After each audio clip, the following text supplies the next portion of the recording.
Welcome to The State of Us. Beyond mainstream cable news and party lines, with a millennial and a boomer, The State of Us pushes past the noise and uncovers all the issues that matter. Here's your host, Justin T. Weller.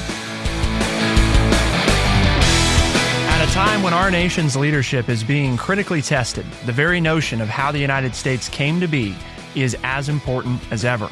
To frame our understanding of the news media, women's rights, and words like unconstitutional, we're going to look back, not to the year 1776 when the Declaration of Independence was signed, but 2 years prior.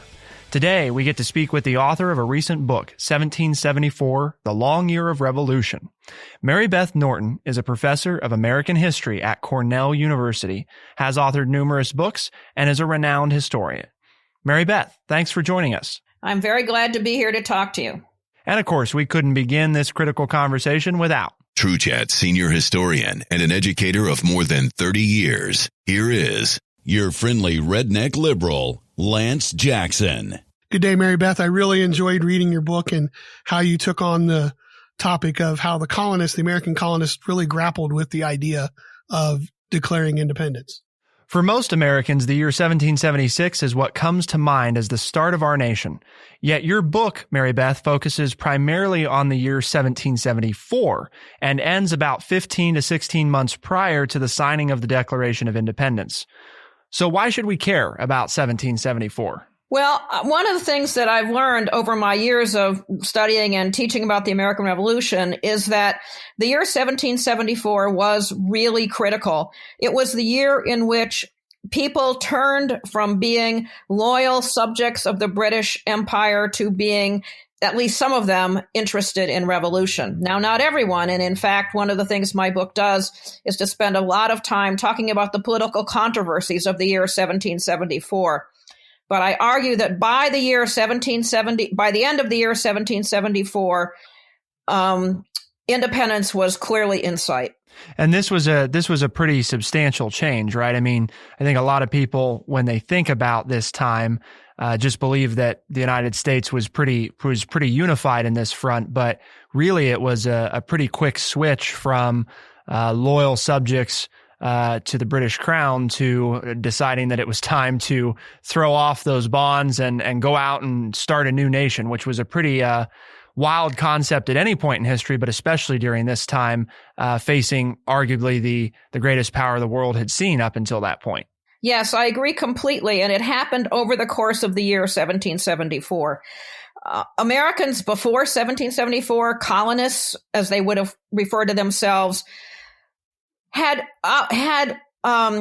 debates with each other and had complaints about British policy, but it was what happened in 1774, both what the British did and then how the colonists responded, that changed them dramatically and moved the colonies toward independence. And both things were important, both what the British did and what the Americans did in response. Well, there are many lessons and observations from your book for society today, but one of them I found interesting was the word unconstitutional. And that is, you said that that's a word people use all the time now, but it was interesting that you brought up the fact that that was a relatively new word at the time of the pre-revolution days. What was the significance of this and why did they start to use it? Well, they started to use it in their political debates. Of course, we have to understand that in the period before the revolution, there was no, quote, constitution as we would understand it. That is, no document. But what the colonists meant when they used the word unconstitutional was that what was happening was not in accordance with their idea of how government should be run or should act. And what led me to this understanding that unconstitutional was a new term was actually an article in a newspaper that I came across that said, I don't understand what unconstitutional means. Would someone explain it to me? And so I started to say, my gosh, this is a new concept, people. And then it turned out that people throughout 1774 used it as a kind of a cudgel to beat their opponents with. The people who were opposed to what Britain was doing, said that British laws that were being adopted by Parliament directed at the colonies were unconstitutional.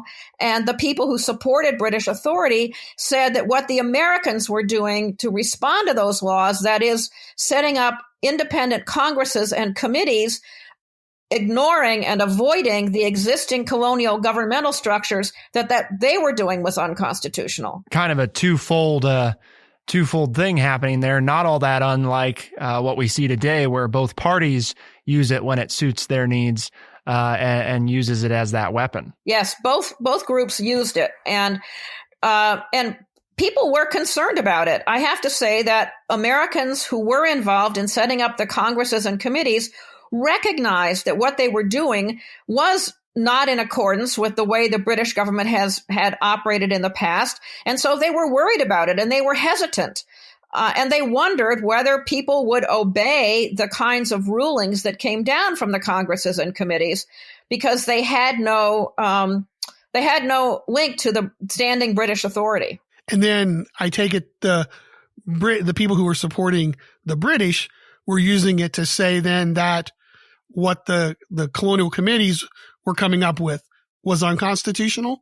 Was that the way that they were using the Yes, words? but actually that the committees themselves were unconstitutional, that there was no basis in British government for such committees to exist. So therefore, you don't even have to worry about the laws because the entire group was unconstitutional. That's correct, yes. What they were doing was totally out of the ordinary, completely beyond the ken of what anybody thought should be done. One of the interesting things I discovered was the use of the term private men. What they meant by this was people who were not elected or chosen for public office. If you were a private man, you had no way to wield authority. And so one of the arguments then that the people who supported the British said was that these were private men trying to wield authority that they had no right to do. Was this a class struggle in any way? I mean, because you talk about how, I mean, obviously some of the names we're very familiar with and some of them weren't, and the different tradesmen and different things that were involved. Was this a class situation at all as far as where the early support came from and or did it cross class lines as far as? It pretty much crossed class lines. Of course, the word class is not really appropriate for this time anyway. The colonists would not have used that term. It was not an 18th century term. They used other kinds of words like status or standing or middling or lower or upper or something like that, but they did not use the word class.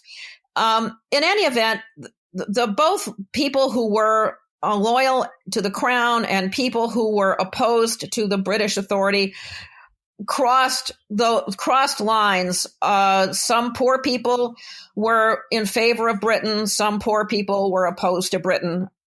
There were certain groups that were very active on one side or another, but in fact, it was not really a class struggle, in my opinion. I think one of the things about this, one of the reasons it's so good we're having this conversation, is like a lot of things in modern history, or in modern times rather, people think they have a pretty clear understanding of how everything went down. But part of what's nice about Mary Beth's book is that really it shows that some of these conventional ideas about or preconceptions that we have were really not as accurate as maybe we're sometimes led to believe by certain individuals. It was a messy process, and it was definitely a significant mindset change for all of these colonists who, for the most part, were pretty overwhelmingly supportive of their British overlords, at least up until this time when things started to boil over. We've been talking with Mary Beth Norton, author of 1774, The Long Year of Revolution, about the importance of the year 1774.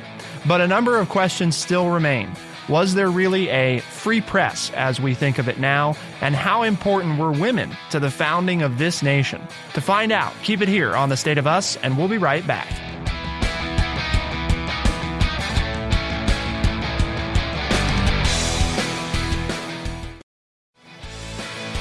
We are The State of Us. Here's your host, Justin T. Weller.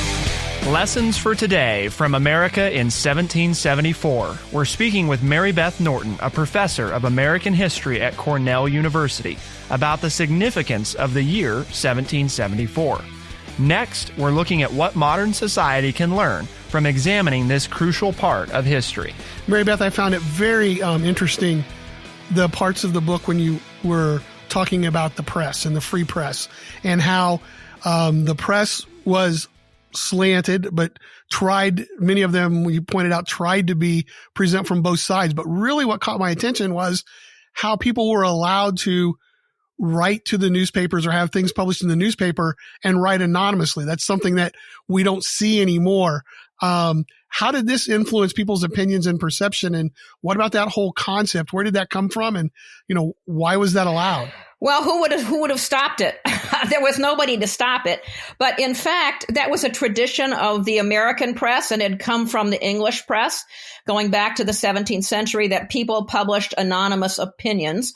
One of the things we know today is there's often talk about how newspapers today are in big trouble financially. Well, newspapers in the colonies were also in big trouble financially.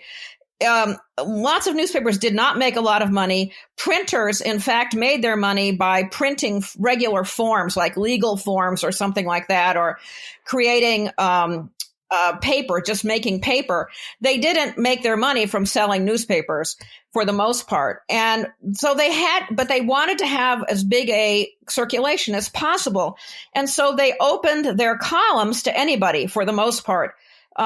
The tradition of newspaper publication in the 18th century colonies was that anybody could write in anything, and the printer would usually publish it because the printers were usually desperate to have material to fill their pages.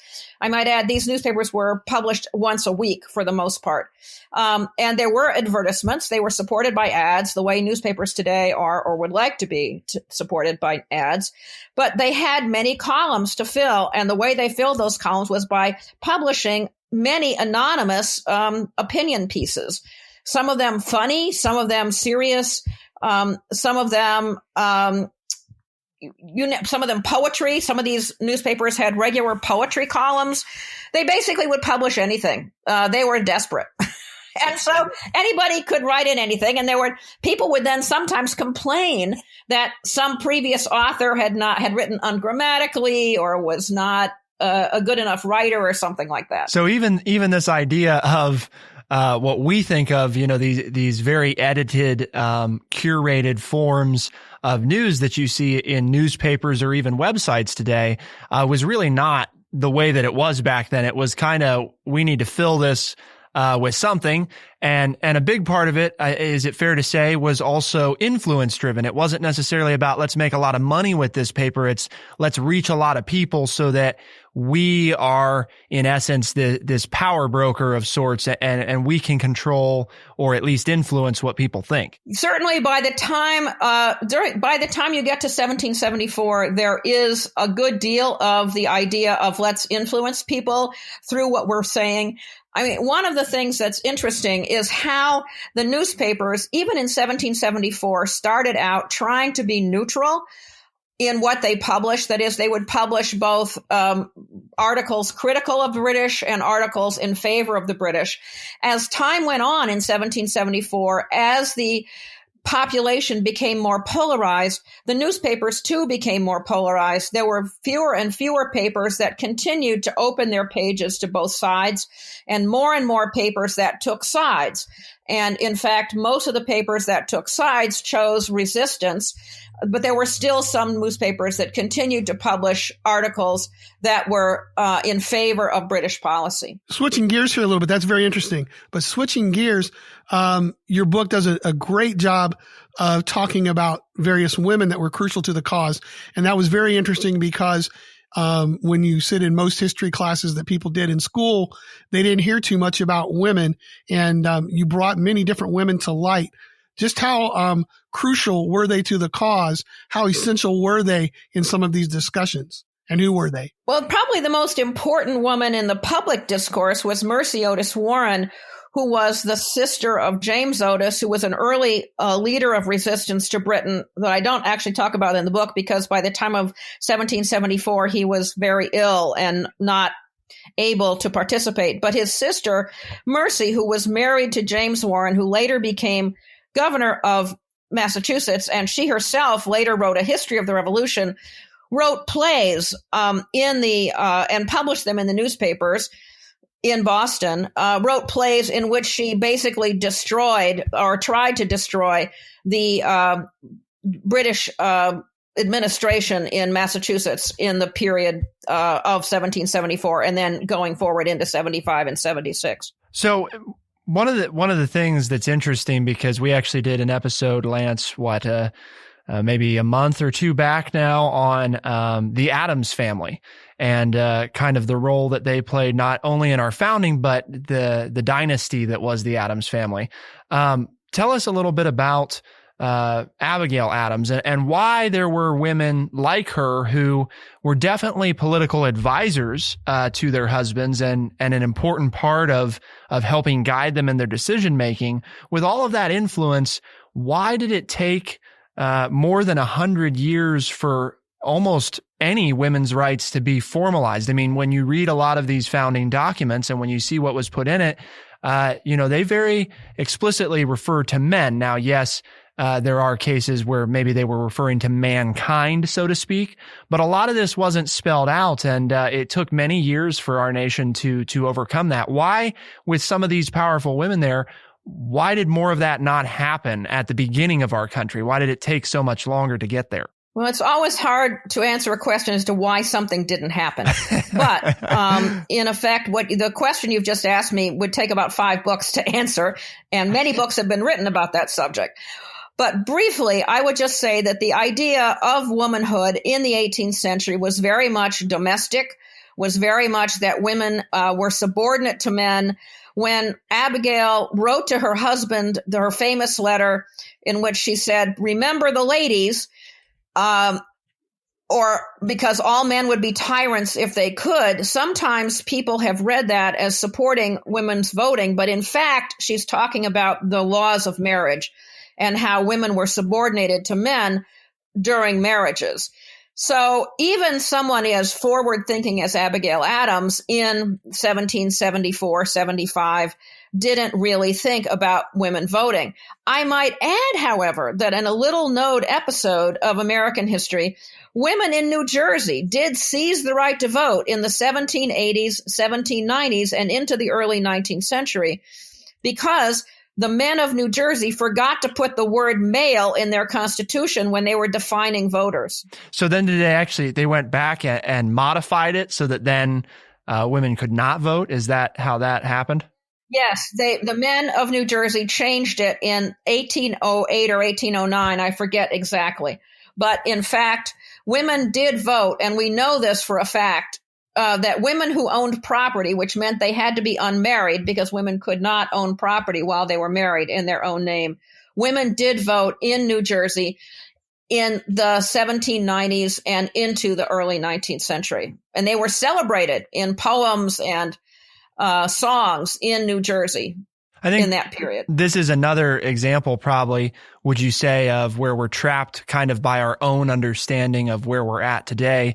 Even as you pointed out, for women who were pretty progressive in their thinking about women's role in society, they were, they were set in their own mindset of what was kind of expected and what the law said at the time about where women could be. So not so much a failure of imagination as just perhaps it was too much to think that they would be not only willing to go that route, but that men would be willing to allow them to go that route at that time, right? Yes, that's right. And of course, as I said, women were pretty much defined by marriage and by childbearing. This is a period in which there is no particular knowledge of birth control, for example. And so women who were married throughout their adult lives tended to have a lot of children, tended to be very much involved in child rearing. And it's really the next generation that becomes the generation that leads to, say, the Seneca Falls Declaration in the 1840s. It is the children of the revolutionary generation, the daughters who go to new schools that are set up after the revolution, where ultimately the women who went to Seneca Falls were educated. And that's typical, right? I mean, that's we talk about that all the time with both Justin and I being from different generations, how one generation can kind of pave the way for the next generation to take the next step, correct?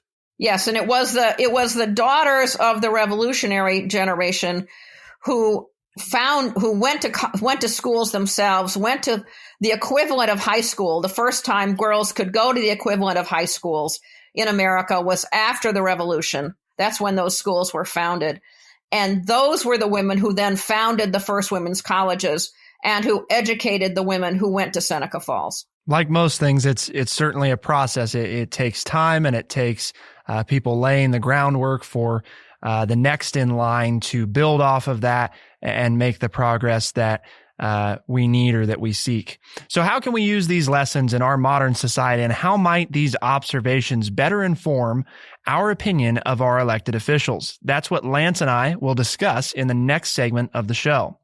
Mary Beth, we appreciate you making your book available to us and our audience, and thank you very much for taking some time to speak with Lance and me.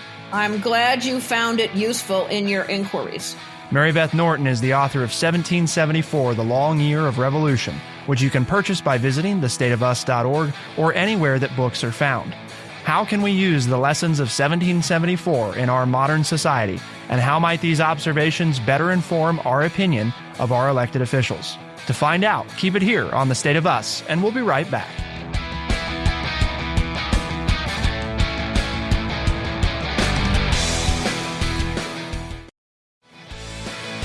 We are The State of Us. Here's your host, Justin T. Weller.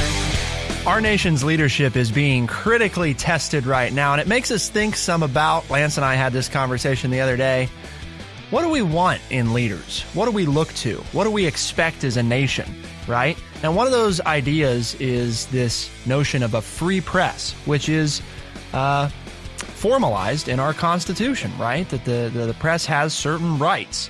And when we think about that, I think especially from our modern lens, the context that we look at, we have a tendency to believe that we've always kind of expected the press to be unbiased, that part of a free press is an unbiased press, a factual press, reporting just what they can research and find out. No supposition, no opinion.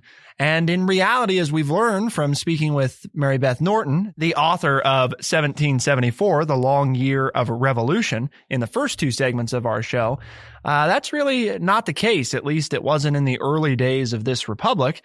The press was very much a biased and opinionated organization. And as we closed out the last segment, we talked a little bit about this idea, Lance, that you didn't own a newspaper to make money. Right. In fact, you owned it really, especially in 1774, you owned it for influence, right? To be the person that others came to saying, I need to write about this thing, or I need to get this word out, and you're the one that can help me do it. It was kind of a side business as well. Yeah. I mean, you'd make cards and what they called broadsides and, speeches, and you just basically were a printing company.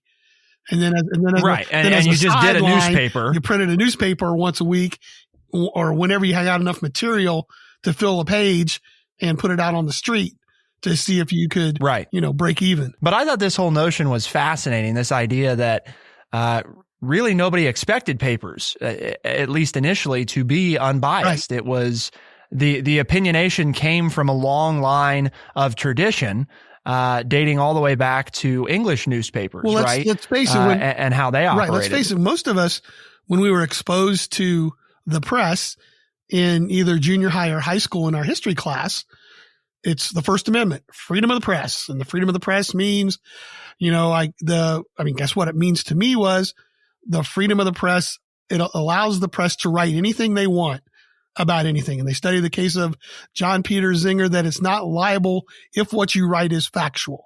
If you write that this actually happened and this took place, then somebody can't sue you for defamation of character because what you printed was a fact. It was true. So, and it says freedom of the press. So we're like, wow, that must have been part of what we grew up with, right? As a nation. And you find out in reading this book, if you had not, studied this before, it's pointed out very quickly that wasn't the route of the press at all. We were talking about it. It's almost like maybe the 18th century version of Twitter. Yes. In that the press was like Twitter. And can you imagine the impact and the influence? And I guess you could say maybe that Twitter has today, but that was newspapers basically during the American Revolutionary period, was that you could print anything you wanted to and you could say whatever you wanted to, as long as you could find somebody to do it or pay them to do it for you. The goal of that big circulation, right, which is not all that different than having a lot of followers on Twitter, is the more people that follow me, or the more people that buy my paper, the more people I have the ability to influence and to share what I want to share and to dictate what they know. But part of, I think, what's hard for us to get our minds around, because you and I were talking about this just an episode or two ago, is that there's so many sources of information today, right, that we have this option of all these different places to go. So yes, it can be overwhelming, but we also have a better opportunity to at least, go through, be critical, and figure out what is most likely the truth. Where back in this day and age, you might not really have that option. I mean, the papers were pretty much, that and the word of friends and family. That was how you were going to get your information. So it's kind of like, imagine if we did away with everything and your only option was Twitter, right? And even that's probably not a fair comparison, because Twitter, there's millions of users, so again, you maybe had a handful of papers to choose from, if that, maybe you just had one. So that was it. And it's kind of interesting, because in small towns now, they're going through something similar, where you may only have one option for local news anymore.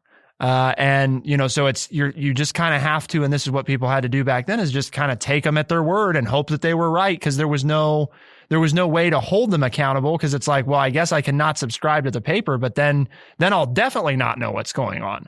You might be telling me, but I'm not even but I'm not even sure there was even a subscription, or even to the effect that were they even trying to present the truth. It was almost like this is where you had the argument.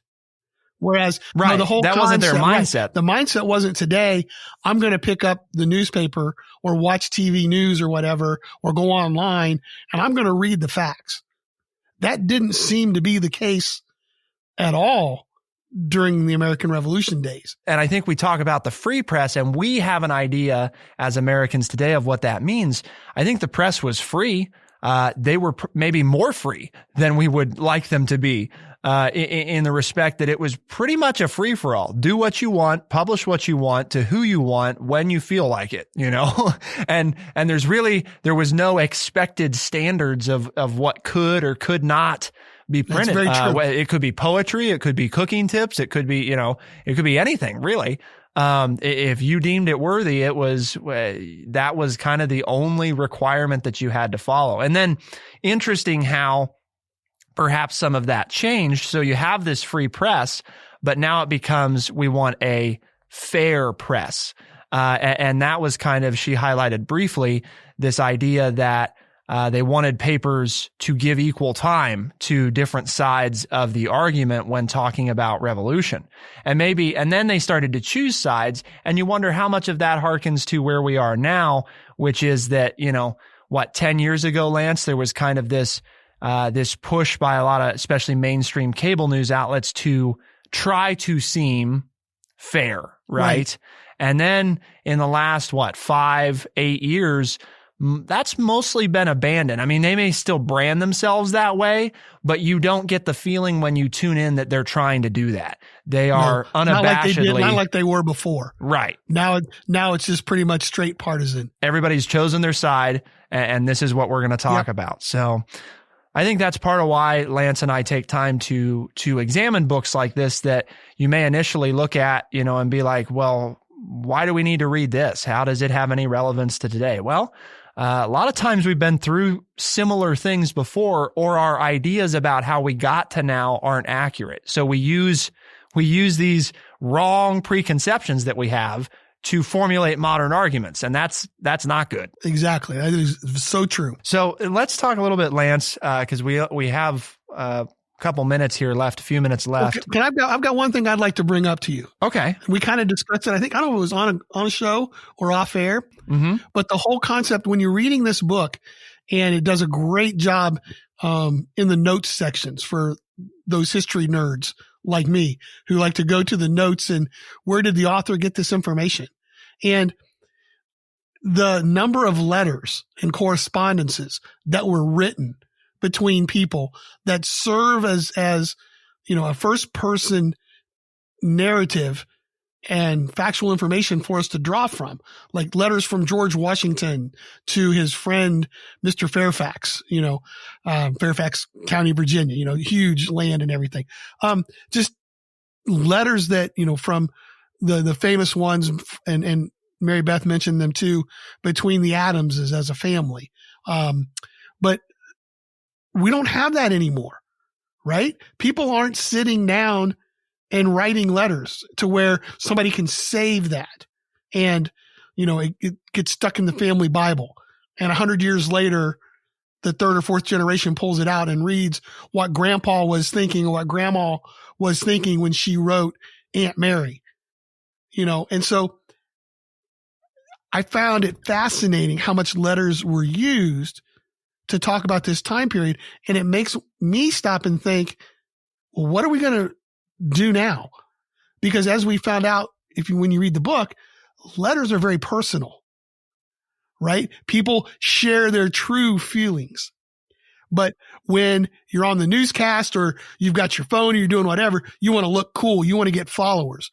Are you really sharing your most intimate thoughts? And so how will we find out in the future what people were really thinking during this time period? You've got the 30-second sound bites, that are in the cloud or video or whatever. I mean, I don't know. But what were their real motivations? Right. So I don't know. What do you think of that as an aspect of what today's society might be missing, in that what are we leaving for future generations to conclude about us? What are they going to draw on? And is that as good or is it better? Do we have, since we have more, is it better? It does concern me.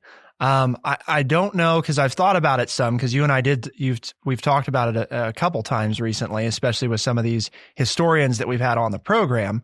I think this is one of those areas where, we won't know until the history's written, unfortunately, whether or not it was better or not. I think that some things like the availability of, we film all this stuff that Congress does, that the president does. So there's a lot of official accounts of things, this speech or that speech, where you can actually see the person give it, which I do think that's a big benefit over, part of what's always a challenge when we look back and we write things like this is it's mostly just written record, whether that's first person accounts or copies of a speech. So we can, take certain liberties and try to deduce maybe what it would have been like to be there, or read what people said it was like to be there, but we can never experience that firsthand. Never, because there is no way for us to visually or, audibly listen or see any of this that occurred. So I think from that standpoint, there's definitely a big benefit to a lot of what we have going on now, because when somebody says, JFK's "we're going to go to the moon" speech, you can go see that, right? That's available for you to go watch. So I don't have to just read it, but I can see his delivery. I can see the type of orator he was, where again, we just have to rely on other people's opinions and other people's thoughts for some of that, predating our audio and video era of writing all this down. At the same time, I think that you're absolutely right. And I worry about the true motivations of people, us losing those, because it's something crazy like less than 5% of the population that keep some form of a diary. I'm not sure that it was, 80% of people back then or anything crazy like that. It seemed to mostly be people who were better educated and therefore people who were in power. But I do worry about that because we talk a lot about privacy nowadays. And of course, we don't think about it because these people are dead and gone. But, all of my emails are encrypted and protected by a password that probably just I know. So I die. Doesn't mean you automatically have access to those. It's not like I just had a book laying around that one of my relatives picks up and shares, And even when you think about things like email, they're not as personal. I mean, maybe they are in some cases, but you'd have to filter through so much junk to ever find anything that was worth, attention. Well, you think about Hillary Clinton's 30,000, I was just thinking WikiLeaks emails.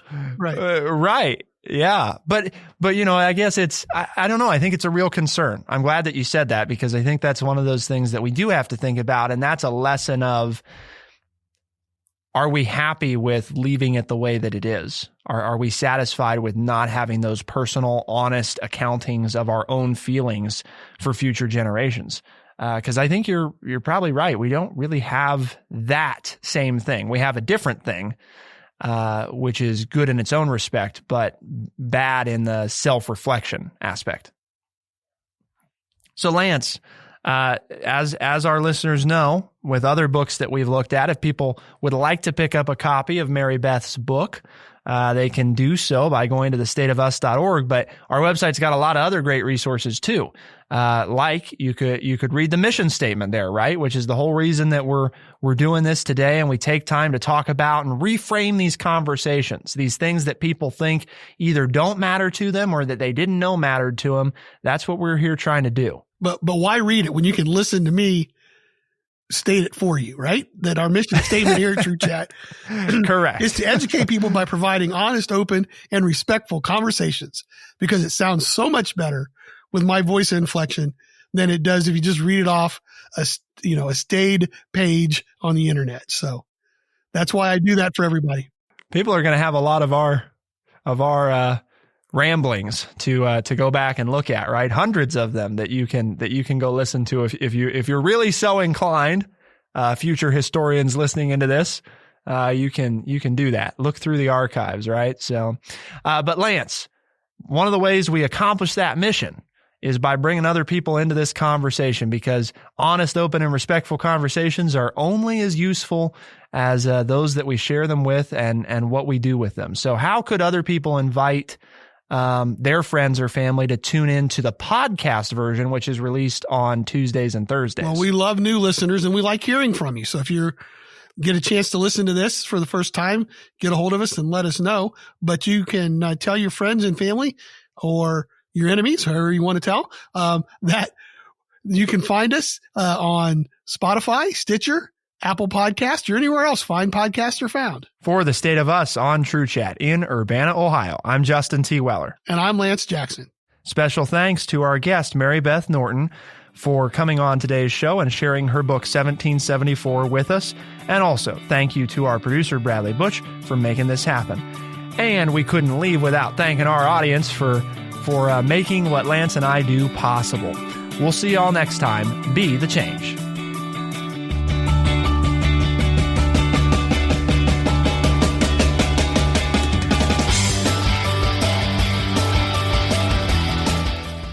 Be sure to check out our website, thestateofus.org, for books, articles, and all the ways to tune in.